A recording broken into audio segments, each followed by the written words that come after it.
Hello and welcome to Quilt Addicts Anonymous. I'm Stephanie Soebbing. Today is a free motion quilting day where we take a new free motion quilting stencil and give it a go on a quilt sandwich, and you can see what you think of it and imagine it on your next ones and kind of get some tips and tricks on how to make it work on your machine. So today we're going to be doing tiger stripes.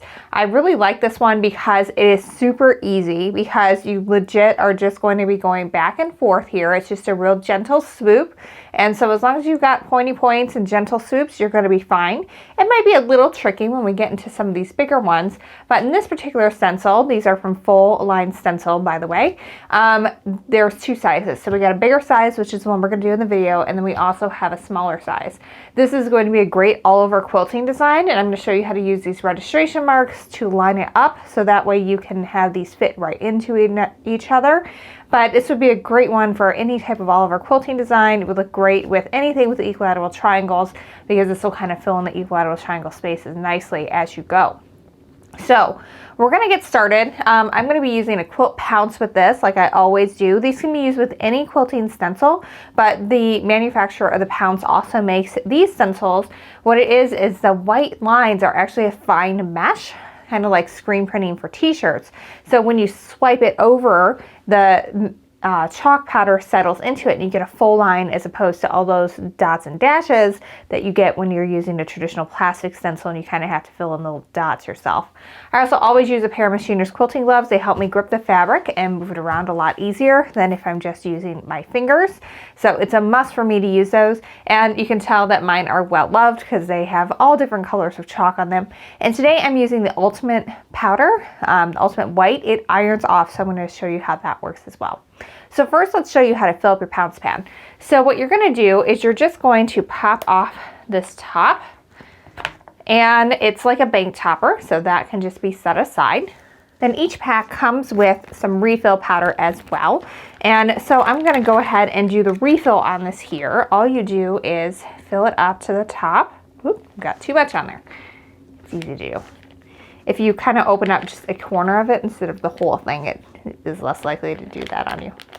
Go ahead and swoop that in as much as I can.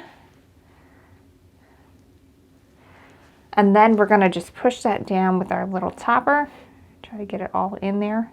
All right, since this is, I'm refilling, I'm going to bang this 50 times against a hard surface. You want to make sure you have the plastic on underneath, or it's just going to go everywhere. It's going to be like banging erasers in grade school. But if you were doing this for the first time, you would repeat this and bang it 100 times. So we're going to bang this 50 times here. All right, so that should get everything nice and saturated, and I can tell it's probably hard to see on camera because it's white on like a cream background, but I've gotten lots of white just filling this, so this is going to be really easy to swipe across our fabric to get that to work. I'm going to go ahead and dust my hands off here because they got a little messy doing that. So when we ship these to you, we often fold them in half. So you can see that there's a little crease line here. So all you have to do to get that out of there is just iron it with a hot dry iron on the cotton setting. All right, so now that everything is nice and flat, I'm gonna go ahead and start marking this. So I'm ignoring this little one for right now because we're just gonna be doing the big one for the video. This is the same thing, just obviously a little bit smaller scale, so it's gonna take you longer to complete. So since I've got this all primed, which is the process of getting the chalk to come through, what you're going to do now is just swipe it across. I know it's confusing because it's called a Pounce Pad, so you think you want to pounce, but what you actually want to do is I just hold everything in place with my fingertips, and then I just swipe across. And because I've just filled that up, you're going to see that nice chalk line go across the top. You don't always see that once it gets to be a little used a little more. And before I pull everything off completely, I usually just pull it back to make sure I can still see everything and that it transferred through, and it did very well. So I've got this nice clear line to follow. It's pretty easy to see, and I've also got some registration marks here that I can pay attention to. So I've got a registration mark here and here, and so what I can do then is pull this back, and I'm gonna put my finger on that little target registration mark, and I'm just gonna pull it back so that it's on top of the registration mark from before.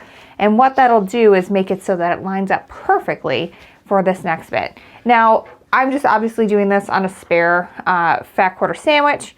And so you are going to potentially be doing this on an actual quilt, so you can also use your blocks to help line it up. Usually go everything a couple of times.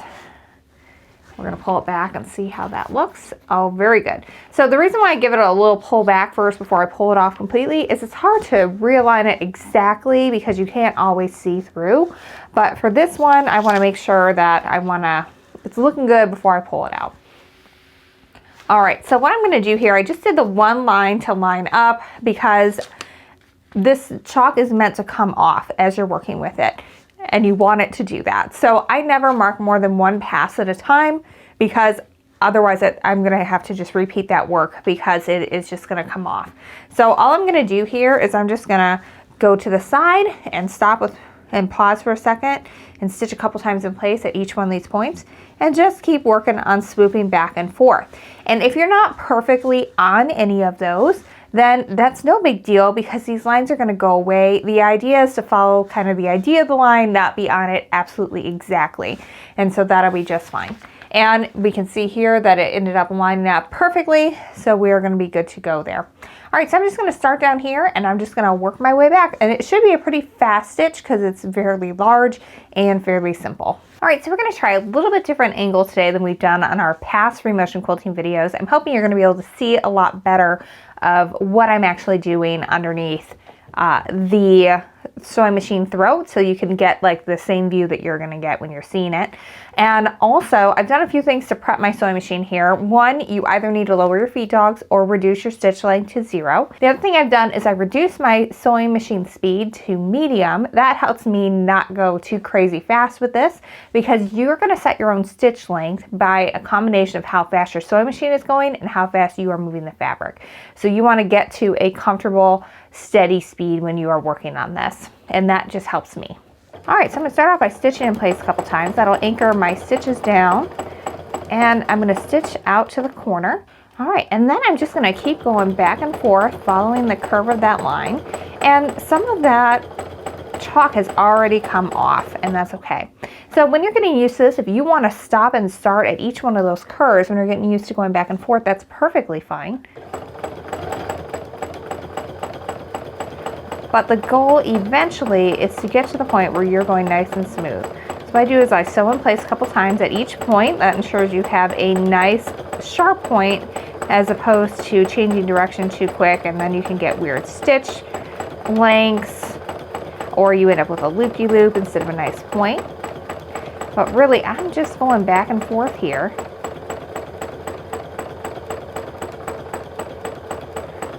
Across these, following the lines the best I can. And again, if you're not perfectly on the line, that's okay. And you almost have to listen just as much as you do watch, because you want to hear that steady speed as much as you feel that you're moving it at a steady pace. And that's what's going to help give you better, more consistent stitch lengths. That's going to look more like you've done it on longer with a stitch regulator and less on your home sewing machine without one.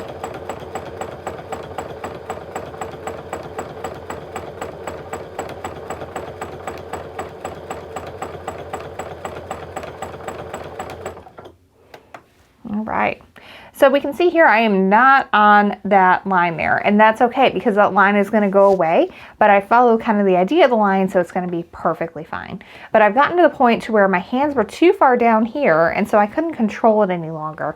So what I needed to do is move them up, so that way I have better control over where I'm going, because you really are always going to quilt in between whatever you can fit in here. Once you get more comfortable, you can kind of speed up your machine a little bit and the speed that you're moving the fabric. But it's always good to start out nice and slow, and it also is a really good idea to do this on a practice piece before you do it on the real quilt. That way you can kind of work out any kinks before you do it on the real deal, and then also just kind of get back in the groove, especially if it's been a little bit since you've done free motion quilting. All right, so I'm starting to lose my control again, so it's a good time to reposition those hands and then just keep going back and forth. Again, trying to find that happy medium where you can get that nice shorter stitch length that's nice and consistent.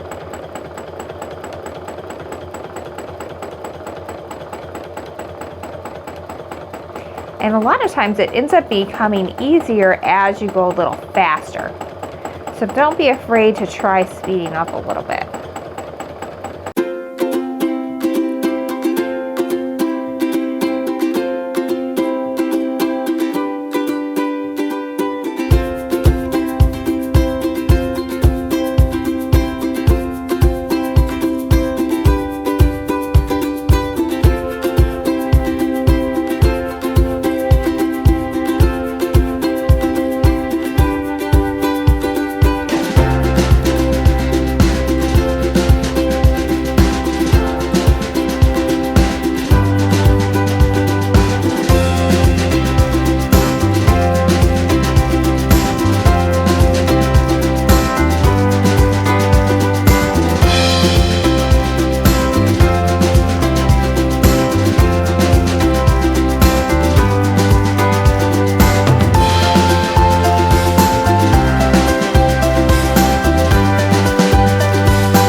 So you can see that this looks really, really cool. It kind of reminds me of like a fishtail or something like that. And I am not perfectly on really any of these lines, but the idea of it is there. And so you get this really cool texture that's very densely quilted. And I love a good densely quilted quilt. So now I'm going to show you how to line this up so that you can fill this in and that it goes perfectly in there. So what I like to do when I'm doing this is go ahead and fit it in the center part first. So what I'm trying to do is, this is my dead center and this is my dead center. And so I'm just going to move that over until I feel like it's fit in there fairly nicely. I've got a little bit of space in there, so I'm going to move it a little closer. So now I've got the tip of my piece here, and when I lift it up, I can see that I still have a little bit of space. So now I'm going to check these spaces here and make sure that I'm still on track where I want to be. And you can always do like some manual adjusting when you get in there. Like if you feel like you are closer in one spot than another, you can always, adjust as you're quilting. And the good thing about this chalk is you just iron it to get it off. So say I swipe this and I just don't like the placement of it, I can just iron that and be good to go. So I'm going to tap that a little bit more. And then I'm going to swipe across, making sure to get those registration marks. See how that transferred? Pretty good. Oh, and I like that. That is going right in there. And I can see that it is just almost touching, but not quite. So that's going to be really great for putting it in there. So now I'm going to do the first part. I'm going to line up that registration mark here. And then I'm going to check and make sure that I'm also not touching over here, which I'm not, so we're good. This time I'm going to swipe down.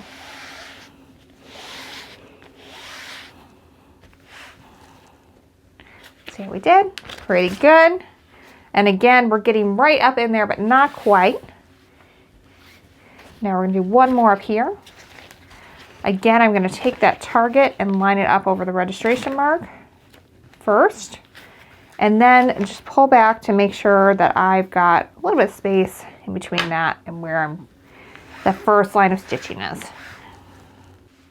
Just going to zoom in here a little bit. That way you guys can kind of see how I can change this up a little bit if I want to. So in this one, all of my pieces are pretty close to where I'm at, but down here I've got a little bit more space.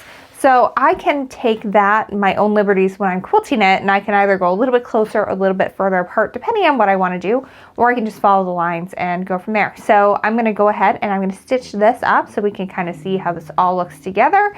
And then I'm going to show you how easy it is to remove this chalk. All right, so I've stitched out my second row and I'm just loving the texture of this. So if you were doing this at home, you would just keep on filling in one row at a time and marking and then sewing. And I wouldn't ever recommend marking more than one row at a time because the chalk, you can see a lot of it has already come off already, but not all of it. So I'm going to show you the cool feature of the Ultimate Chalk Powder. You cannot do this with the pink or the blue because it will heat set the color, but with the Ultimate you can iron it and it will go away and stay away. All right, so we can see here, you can see kind of the lines, and you can see also that I wasn't perfectly on the lines, which is perfectly fine because the texture is what we're after, and it is looking really cool. And really the idea of this anyway is to help you develop the muscle memory to be able to do this stitch on your own. And if you need the stencil forever and from now until the end of time, that's perfectly fine too.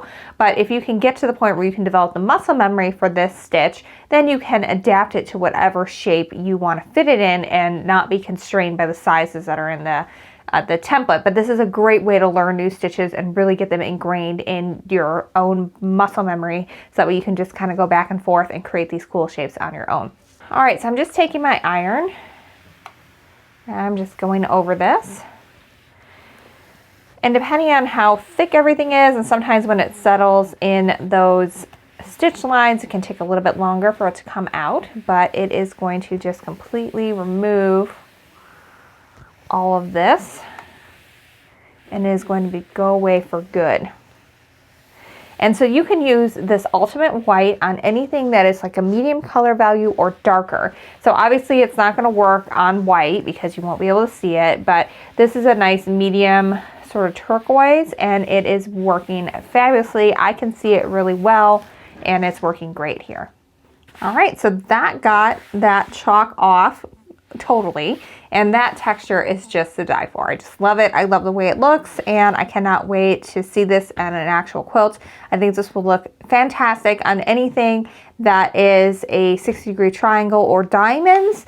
You can just do a nice little all over design with this and really get nice dense quilting, which I really appreciate and enjoy, but it's fairly easy to do. I mean, you literally are just going back and forth, back and forth, back and forth, and you just want to try to make them as even of swoops as possible, but at the end of the day, people are going to look at the texture and not how perfect your stitches were.